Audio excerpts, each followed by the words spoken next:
Hello everybody, this is Willow.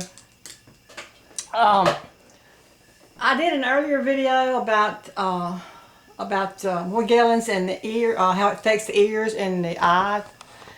And tonight I wanted to get back on here, and I wanted to talk a little bit about the nose, the mouth, the throat, and the chest, and how Morgellons can affect that. Now, what I talk about may not be the case for everybody, because everybody's symptoms are different. Everybody doesn't have the same symptoms, but I'm going to cover everything just in case, so that I won't miss anything. You know, just because it's a possibility that if you haven't had any problems with your throat or your nose or your mouth or your chest, it's a possibility that you could have in the future, depending on severity of your symptoms and how long you've had Morgellons. So I'm gonna just start out in this start out with the nose, because I left off with the ears and the eyes. So the nose would be the next area or the next delicate area or sensitive area. Now, there's not a whole lot you can do. Like I said in my other video, there's not a whole lot you can do for the eyes and the ears and the nose, because they are such sensitive areas, and you cannot just put anything you want to in these areas. And like I said, mainly you have to use some kind of oil in the ears and eyes, castor oil, or like I said, the Vaseline that I use and all that. So some kind of oil would be about the only thing you could use for the ears, eyes, and the nose. Now for the nose, I had a lot of allergies, and I still have a lot of allergies. I had a lot of itching and stinging. I had a lot of crawling inside my nose. I had a lot of the Morgellons come out of my nose. I had a lot of the little sand particles and the fibers and the little black looking thing. I mean, everything that came out of the rest of my body was coming out of my nose and my mouth too, as well as my ears and my eyes. So for the nose, you might have, it depends on how severe your Morgellons is, you might have some sinus, some nasal, nasal and sinus infection, or you might have some, like your nose might run a lot, or you might just have a lot of allergies. Or then you might have, in my case, I know I had a bad sinus infection there for that first year. With the first year of Morgellons, I had a lot of sinus infections. But really, the only thing that you could do for your nose is just take some kind of oil, and I usually use a menthol oil. You can use tea tree oil. You can use peppermint oil. You can use any kind of mint oil, or let's see what I got here. I had peppermint, spearmint. I use spearmint in my nose. Like I said, peppermint, eucalyptus, and tea tree oil. And so it's eucalyptus. So any kind of mint oil is good for the nose. And you would just put some on your finger and just kind of rub it all around in your nose, and just coat your whole inside of your nostrils and all with the mints, with some kind of mint oil. Now, you're probably going to, in the beginning, you're probably going to have to do this every day in order to keep the crawling and the itching and the stinging and all under control inside your nose. You can use other oils inside your nose, like you could use a castor oil if you wanted to, but the oil with the mint in it works best. But I wouldn't put more than 1 or 2 drops inside the nose, because if you use a really strong, the peppermint, actually the peppermint, the tea tree oil is okay. But if you use the peppermint or the spearmint, you might want to mix it with some castor oil or some almond oil or something and dilute it, because it is pretty strong and it will burn. But it'll be okay to use inside your nose if you mix it with another oil. So just use your good judgment on that. And that's really about all you can do for the nose. Now for the mouth is a whole different story, because the Morgellons does get down inside your gum. It builds up and buries down inside your gums in your mouth. It gets down in your teeth. It can get down. It can get inside your teeth, around your teeth. It can get. It buries itself down into the gums, and it can literally. It can cause your teeth not only to decay and rot, but it can also cause your teeth to loosen up and fall out. I know. I didn't really have. Let's see. The first year, I didn't notice a lot with my teeth. I did know. I did have some. I did have some sensations in my mouth, like it felt like something darting around in my mouth. That was the crawling and the crawling sensations I had in the mouth, and some stinging, and it felt like something kind of darting around, like at the back of my throat, And so I would just after I brushed my teeth, I would gargle with some tea tree oil mixed with olive oil or water or something. I would just gargle it. And gargle with it, but then after that first year, I noticed I had some teeth that felt like they were getting loose inside my mouth, and there was some pain. Also, the pain that it can cause if your teeth start to decay. Of course, that's going to be painful, but you can also have pain in and around the roots of your teeth, or around your teeth. You can have pain without it actually having a cavity. Because I know several times I went to the dentist thinking I had a cavity, and they said there's no cavity, but there was an inflammation around the gums. So the Morgellons actually can cause inflammation around your teeth and make it feel like you have a cavity or have a decay. So you have to practice really, really good dental hygiene if you have Morgellons. And I'm going to show you what I did. You can just pretty much invent your own regimen if you want to, of what you want to. You can use any kind of dental products for your mouth and for your teeth. But for me, I would just, once after I brushed my teeth, and I did not for a while, I just used regular toothpaste. But then after a while, I stopped using regular toothpaste, and I started just making my own toothpaste out of baking soda and peroxide and other essential oils and things. So you can make your own toothpaste that works best for you. And I would just mix, well, let's see, regular baking soda. Take regular baking soda and where's my magnesium oil?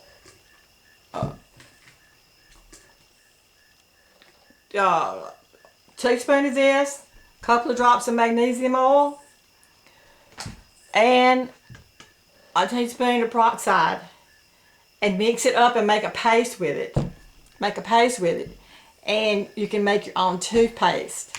Now I still brush with this toothpaste every day because it really works best as far as cleaning the teeth and the gums and the mouth. It works better than the toothpaste. It works better than anything kind of Colgate or Crest or anything you're gonna get off the counter. Trust me. Anyway, so this, I make my own like I said, I make my own homemade toothpaste. That's how I make it. After I brush my teeth every day, then I swish some peroxide and a little bit of DMSO around in my mouth, and I hold it in there for like maybe 15 or 20 minutes if I can before I leave every day. And I hold it in my mouth just to give that extra cleansing action in my mouth. And when I started doing this with the peroxide and the magnesium oil after I noticed that my teeth were starting to get loose in my mouth. Some of them were starting to get loose, and the gums were being irritated.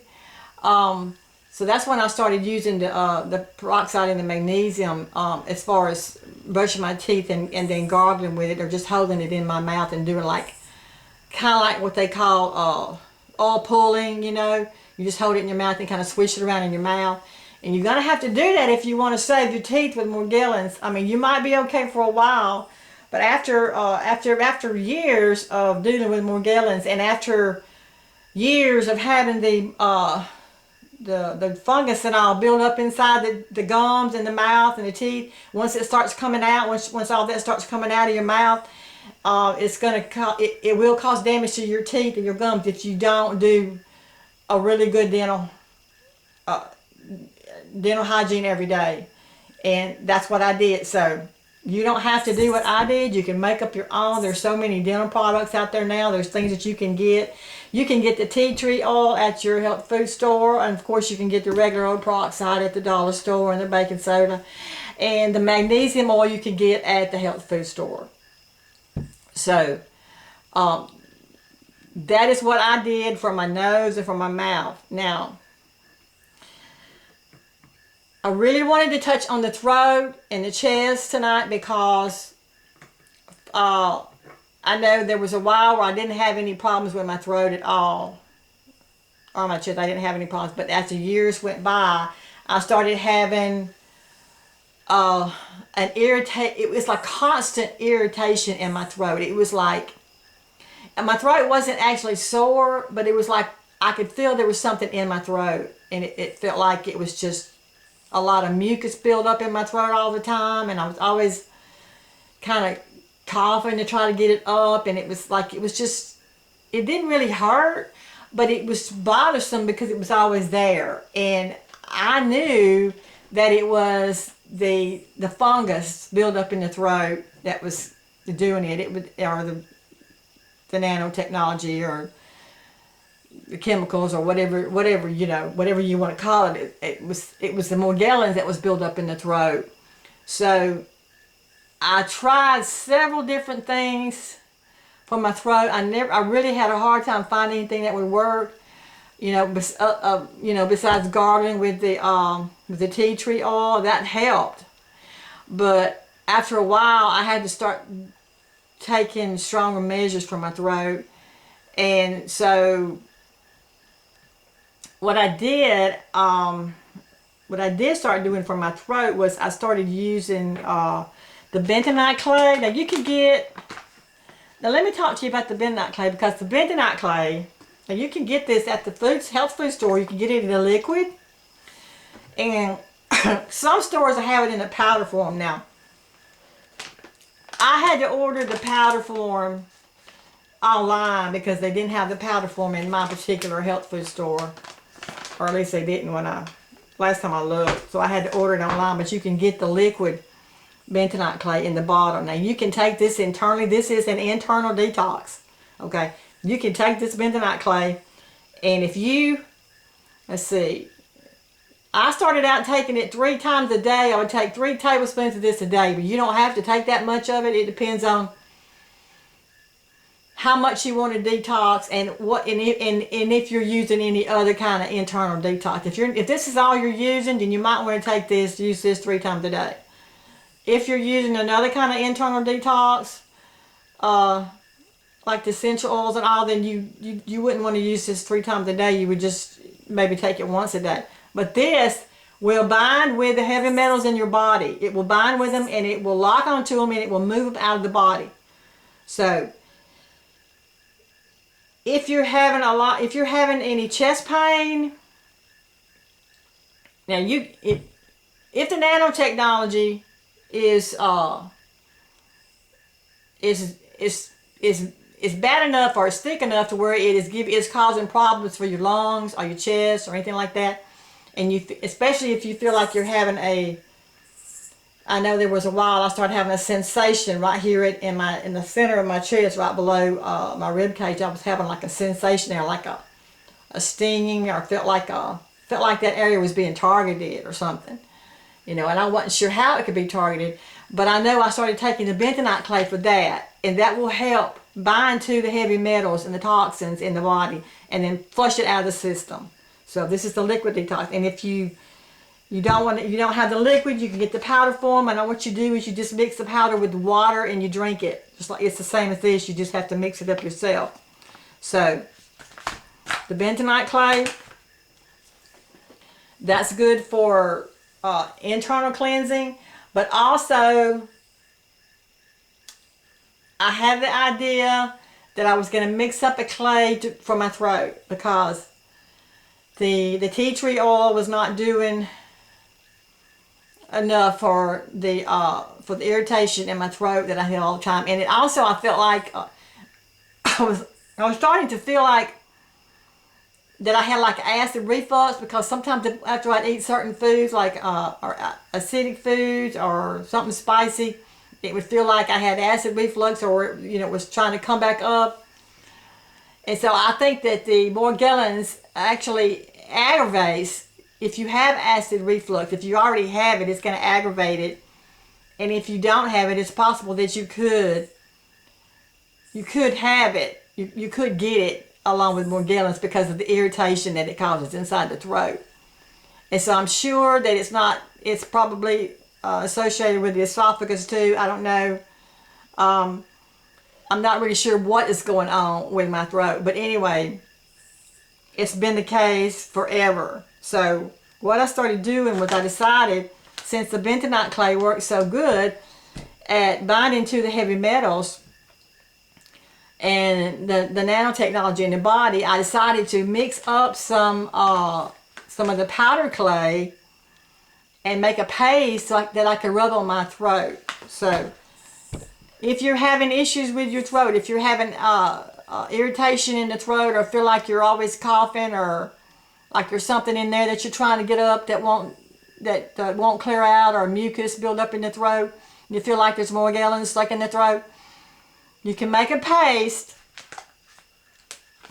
And what I do is I take a teaspoon of the bentonite clay, the powder, put it in a bowl, and then I mix castor oil. I put a teaspoon of castor oil. Now the castor oil that I use comes from the health food store. This is cold pressed castor oil. Okay, you can use any kind of castor oil, but this is the best kind, the cold pressed kind that you get from the health food store. So I use a tablespoon of this, and also you can use the black castor oil. The black castor oil actually works as good as this, except this, I believe the black beans of the castor oil has a little bit more antioxidants in it, or antifungal properties in it, or I think it's a little bit more potent. So you can use the black castor oil if you prefer that, or you can just use the regular castor oil. I use both of them, so I keep both of them on hand. But I mix 1 teaspoon of the bentonite clay powder, 1 teaspoon of castor oil, and then I put a teaspoon of DMSO. Now, if you've never used DMSO before, this is considered a solvent, okay? So what it's mainly used for is like a carrier. So, like if you want to increase the potency of something, or if you want to something to be delivered into your system fast, this is what you would want to use. Like I know sometimes when I have leg cramps, I have restless leg syndrome a lot at night, and sometimes I'll use the magnesium oil on my legs, and after I put the magnesium oil on my legs, I'll put some DMSO on top of it. And the DMSO, being a carrier solvent, it will deliver the magnesium oil quicker into the system, in through your skin, and you'll get faster results. So I use the DMSO mainly for this purpose, so when I want to use it as a carrier oil. So I'll put 1 tablespoon of this. So you've got the castor oil, the DMSO, and the bentonite clay, and I also add a little bit of eucalyptus oil to it. You don't have to use you don't have to add the eucalyptus oil, but I do. I always add it, maybe 2 drops to it, and I make a paste with it, and then I just kind of make it kind of thick, and then I just rub it all over my throat. I rub the clay all over my throat, and I leave it on there. You don't wash it off. You leave it on there and let it penetrate through your inside your throat.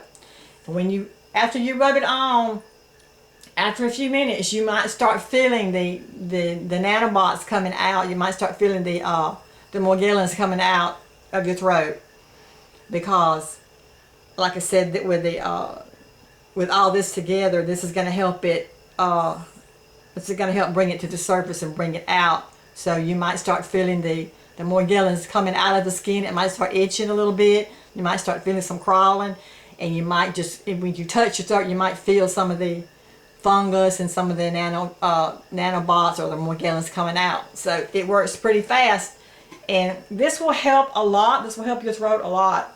So that's just what I do in case anybody's having any issues with their throat. They may want to try that. Now, this may not work for everybody, I don't know, but it works for me. So if you're having throat issues, if you're having issues where you feel like there's something stuck in your esophagus, in your throat, or you feel like there might be some Morgellons gook in there that you can't get up, this is something you might want to try along with the tea tree oil. The tea tree oil will, the tea tree oil, if you gargle with it, it will, with the oil, mix it with the oil and gargle with it, it will help clear out some of the mucus in the throat, but it doesn't actually remove the Morgellons like the bentonite clay will. And also, you can use this same clay. You can use this same clay on your chest. If you're having chest pains, you can put this same mask on your chest. Like, you just mix it up like you would, like when you're putting it on your throat, and you use it on your chest, and it will help bring the Morgellons out of the chest. But if you are having fluid build up in the lung, if you have pleurisy, or if you have fluid build up in your lungs, it's a possibility that you might be getting exposed to some higher frequencies, because it could be that you're exposed to some higher frequencies. Maybe you've had a Wi-Fi update, or maybe you've had an increase in the frequencies in your home. This will cause you to have fluid build up in the lungs. And the reason I know this is because it happened to me. After I had my Wi-Fi update, and I did a video about this, so I'm not going to talk about it a lot, but when I had my Wi-Fi update, and they come out and put in the new cables and the new boxes and all, then I had the frequencies were increased inside the home, and I started getting like pleurisy and pain in my chest. Okay, and I ended up having to remove my Wi-Fi and just go back to regular internet. Now, I'm not telling everybody to remove their Wi-Fi. I'm not saying that, but if you do have Wi-Fi in your home and you're having any difficulties with breathing or difficulties with your chest or anything like that, it's possible that it could be that you have an increase of frequencies in your home, and you might want to reduce your exposure to some of your frequencies inside your home. You definitely do not want to have your router or your modem in the room where you sleep, or a room where you spend a lot of time. You want to have that router in a room that you never go into, or you just go into occasionally. Because the router, when I had my router, my modem to my internet in my bedroom, that is when I was getting all of the extra exposure to the frequencies, and that's when I started having chest pains, trouble breathing, and I had all kind of problems when the frequencies was increased inside my home. But anyway, I just wanted to throw that in there, even though I've already talked about it. But if you have fluid buildup in the lungs, and this is really important, if you have pain in the chest, if you have fluid buildup in your lungs, you can use this same treatment that you use on your throat, on your chest. You can also just use a castor oil pack if you want to. You can use you don't even have to have the bentonite clay. You can use just plain old castor oil. You get you a piece of flannel cloth, saturate it with castor oil, and stick it on your chest and wear it overnight. And that will help with the fluid. But also, and this is very, very important, if you have fluid buildup in your lungs, you do want to take the potassium iodide every day. The potassium iodide will help with reduce the fluid buildup, mucus in the lungs. If you feel like you have fluid in your lungs, you want to get some potassium iodide and start taking it every day, once a day. If you have a lot of pain in your lungs, you may want to take it twice a day until the pain goes away. Because if there's pain and you have the pleurisy, then you may have more of fluid in your lungs than you realize. And so the potassium iodide will help with that. Potassium iodide is also an antifungal, so it will fight the Morgellons inside the lungs. It works as an antioxidant. I mean, it has many uses. So I take this every day because this helps me. This just really keeps things under control for me. And also, you can take horsetail. Horsetail is good. I just recently started taking this because I heard that it was good for lung infections and mucus buildup, but it's also good for a lot of other things. So I'm not going to go into detail what all it's good for, but horsetail, it's good if you have lung congestion. It's good if you have pain in your chest. It's also for, I can tell it. I think it's good for your eyes because I can tell that there's I feel like there's some clearing in the eyes, or there's some sensations in the eyes when I take this. And so I recommend the horsetail. And also it also helps, this also helps with detox, because I've noticed since I started taking this along with the I'm gonna put this elderberry syrup up here too, because my son and my daughter-in-law gave me this for my birthday, and this is homemade elderberry syrup.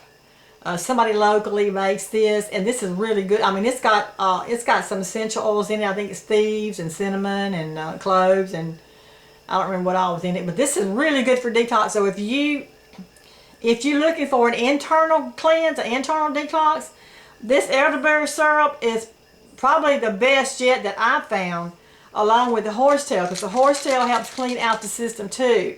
The horsetail plus the potassium iodide. There's potassium iodide. Not only does it help with the mucus, but the potassium iodide kills the fungus in the body. So that's, Morgellons is a fungus. So this is also a internal detox. Okay, so that's pretty much everything. As let's see, I talked about, oh yeah, this is 2 other essential oils that I use. The lavender. Now, sometimes I would use the lavender inside my nose. Now you don't want to use it straight. I guess you could use the lavender, but there's some essential oils, like I said, that you don't want to use straight. You want to mix with castor oil or other oils before you use them. And like the frankincense is really strong, so you don't want to. I think I have put this in my nose and it didn't hurt, but it's okay to use the frankincense. Just kind of dab it around inside your nostrils, you know, for your nose, but you do not want to put this in your ears, because this is very, very powerful. So if you do use it in your ears, you want to make sure that you dilute it with castor oil or some other kind of oil, and then only use 1 drop of it, because it can burn the membranes inside your ears. Okay, and last, I want to talk a little bit about the copper, because I started taking the copper about 3 months ago, because I did some research and I found out that copper is good for like fungus, to take for fungus, and also the Morgellons seems to deplete the body of the essential minerals of the copper and the iron and the magnesium, all that. So I started supplementing some of the minerals, the trace minerals in the body. So I started taking the copper cap, and I found out that the copper does help a lot with everything. I feel like it helps not only with detox, but it also helps with the lungs, and I think it even helps some with the eyes and the throat. I mean, I haven't been taking it long enough to really tell exactly what all it does, but it does help. The only thing about the copper is you only want to take one. If you take, I don't know if you should take it every day, because I took it I took one tablet for 3 days, and I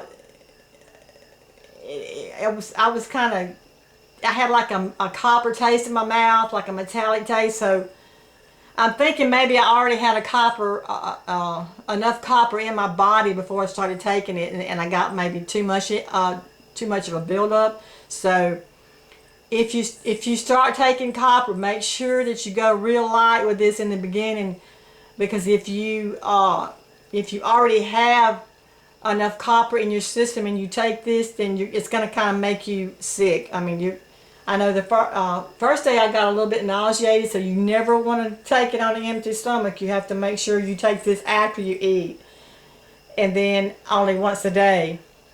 And then I wouldn't recommend taking it every day. Maybe once a week or maybe twice a week, because honestly, we don't need to take copper every day, I don't think, unless you're really deficient in it. And if you get it, it's going to let you know. If you take too many of these, you're going to know. It's going to let you know. You're going to start tasting the copper in the mouth, and your system's going to let you know. So that's another thing that I am been supplementing with. That's not really necessary that anybody really start taking that, but that's just something I felt like I needed to take. And actually, all of the trace minerals, I think anybody who has Morgellons or anybody who's sick with anything really should take maybe a drop or two of all the trace minerals every day, just to make sure that you're getting what you're supposed to be getting, because Morgellons can deplete the body of the trace minerals, of the iron, of the potassium, of the copper, the selenium, the magnesium, everything that we need, that your body needs to function. So you can get a little dropper of trace minerals at your health food store. I get it's only a little bitty bottle about like that, and I just take one drop, put one drop on the tongue a day, and that will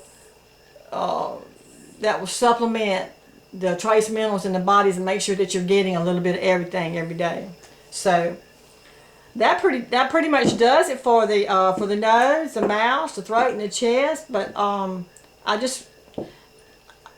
if anybody's having any kind of problems with their throat or their chest or anything, you know, that I haven't covered here, please feel free to leave me a comment, you know, and so I can, if I know anything about what you may be experiencing, I can talk about it. Or if you have any kind of remedy that works for you in these areas, and for the throat, the nose, the mouth, or whatever, you can feel free to put it in the comment section, because people read those comments and it will help them. So that's going to pretty much finish up what all I use for those areas, and I will go for now, and I will be back later to talk to y'all guys about some other things later on. I love you guys. Bye-bye.